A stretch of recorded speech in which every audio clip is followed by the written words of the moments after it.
صالح نیتوں کے ساتھ آپ رزق کمانے کے ذرائع بھی صالح رکھیں۔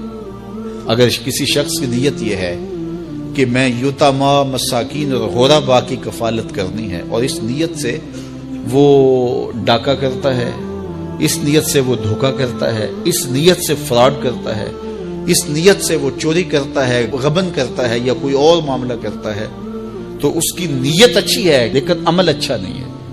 تو اگرچہ اعمال کا دار و مدار نیتوں پہ ہے، لیکن ہمیں نیت کو خوبصورت رکھنے کے لیے تلقین کی گئی ہے، اور اس خوبصورت نیت کی تکمیل کے لیے عمل کو بھی خوبصورت رکھنے کی تلقین۔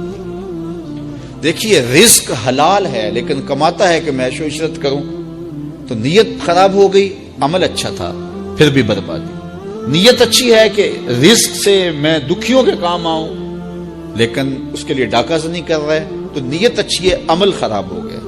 نہ عمل خراب ہو نہ نیت خراب ہو، عمل بھی خوبصورت نیت بھی خوبصورت، پھر سونے پر سہاگا ہوگا اور اس کا اجر اور اس کا ثواب بھی ملے گا۔ تو ہمیں اس لیے کاروبار کرنے اور کاروبار کو صاف ستھرا رکھنے کی تلقین کی گئی۔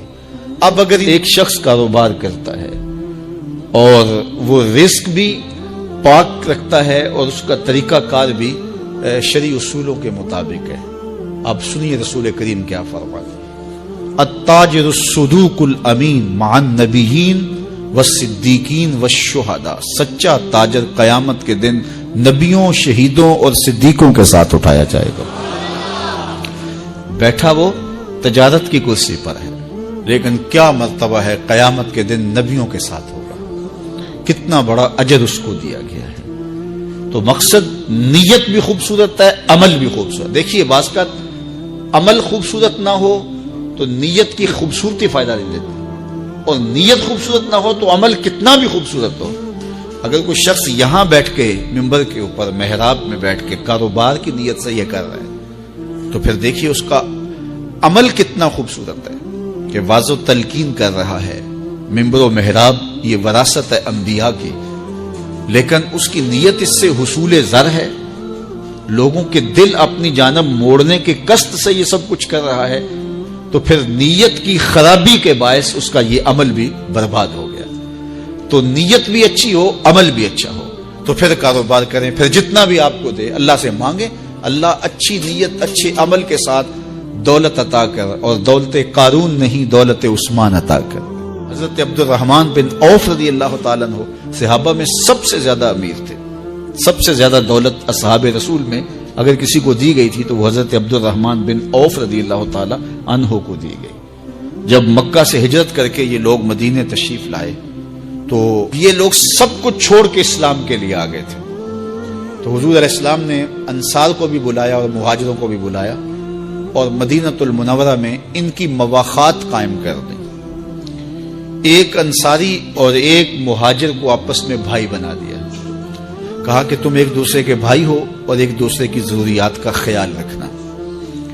حتیٰ کہ حضور اس طرح ایک انصاری کو اٹھاتے، ایک مہاجر کو اٹھاتے، ان کو بھائی بنا دیتے، پھر ایک انصاری کو اور ایک مہاجر کو اٹھا کر کے حضور ان کو بھائی بنا دیتے۔ آخر میں دو لوگ رہ گئے، ایک حضور اور ایک حضرت علی المرتضیٰ رضی اللہ تعالیٰ۔ تو اب سارے انصاری کسی نہ کسی مہاجر کے بھائی بن گئے، تو صرف حضرت علی المرتضیٰ رہ گئے اور حضور رہ گئے۔ تو حضور نے فرمایا علی تو میرا بھائی ہے، دنیا میں بھی اور آخرت میں بھی۔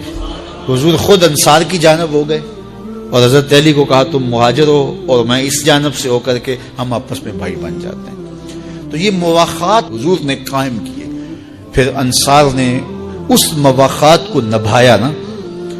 اگر کسی کے دو باغ تھے تو ایک باغ اپنے انصاری بھائی کو دے دیا، حتیٰ کہ ایک صحابی کی دو ازواج تھی تو اس نے اپنے انصاری بھائی کو کہا اگر تو چاہے تو میں تیرے لیے ایک بیوی کو طلاق دے سکتا ہوں، انقضاء عدت کے بعد تو اس سے نکاح کر سکتا ہے۔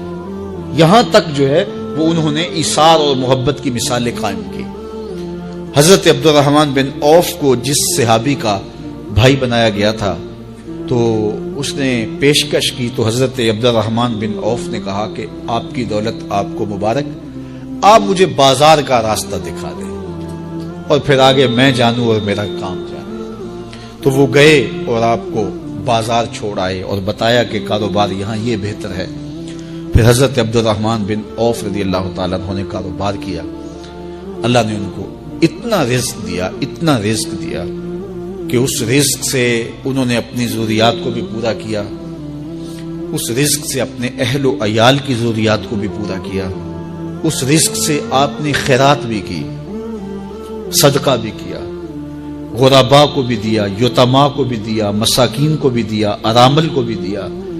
اس رزق سے بھوکوں کو کھانا کھلایا، ننگوں کو لباس پہنایا، جہاں جہاں ضرورت تھی وہاں وہاں انہوں نے پیش کیا۔ صرف ایک مد جو حضور نے ترغیب دی کہ غلام آزاد کیا کرو، تو حضرت عبد الرحمن بن عوف نے زندگی میں 30,000 غلام آزاد کیا، 30,000 غلام آزاد کیے۔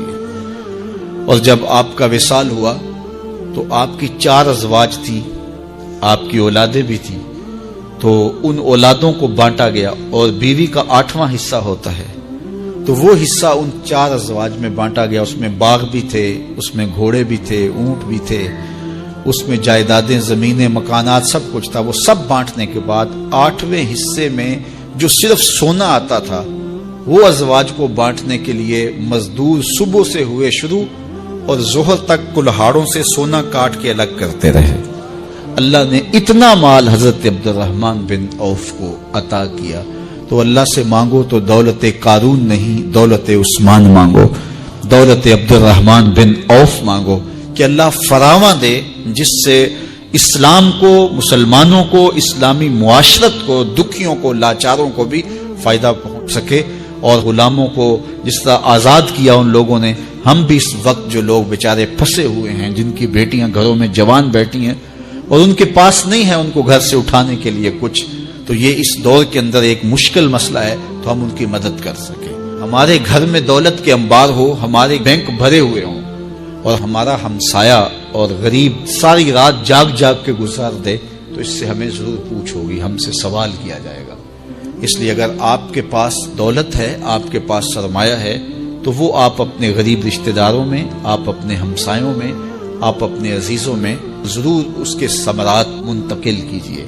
اور یہ ہمیں اسلام نے ترغیب دی ہے تاکہ جو ہے وہ دولت پھیلتی چلی جائے، تو پھر وہ ماں باپ کے نامہ اعمال کے اندر وہ نیکیاں درج ہوتی ہیں۔ تو اولاد کو بچپن کے اندر آپ جو تربیت دیتے ہیں، تو وہ جو عمل کرتے ہیں، ایک تو ماں باپ کے کھاتے میں اس کا عمل، اور دوسرا بالغ ہونے سے قبل ان کی عادت پختہ ہو گئی، تو والدین کی ذمہ داری ہے کہ ان کو جو ہے وہ صالح تربیت دیں۔